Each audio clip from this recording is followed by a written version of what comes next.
Mumbai Indians रो 5 return खिलाड़ींकर ना आसिला सामना को एवं नीता अंबानी यही 5 खिलाड़ी को निज टीम रे रखिया पाई कले भरोसा। 2025 IPL को आधार करी एमिति किछि नुआ नियम आसीछि जेउथिरे मुंबई इंडियंस तार टीम सजाड़िबारे मध्य लागि पड़िछि।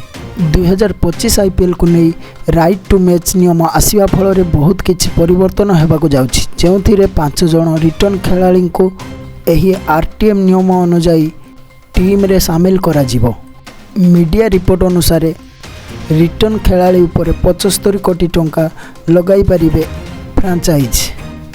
तेणु नीता अंबानी तांको टीम रो एही 5 खिलाड़ी को रिटेशन करिया पाई से भरोसा करिसंती एवं जेउथिरे प्रथमे रहिसंती जसप्रीत बुमराह जे कि 18 कोटी टंका रहिथिया बेले द्वितीय रे रहिसंती हार्दिक पांड्या तांकर 14 कोटी टंका रहिछि। तृतीय रे रोहित शर्मा रही बेले 11 कोटी टंका रही और चतुर्थ रे सूर्य कुमार यादव 18 कोटी टंका रही बेले पंचम रे काहाकु रखाजिवो ए पर्यंत स्थिर करा जाय नाही एवं वर्तमान समय रे RTM रे ईशान किसान रहिछंती एवं एही 5 खिलाड़ी को निज टीम रे 2025 IPL रे शामिल करि परिबो कि मुंबई इंडियंस। ए नै आपण मानकर मतामत कोन रहिछि कमेंट माध्यम रे निश्चित जणांतु।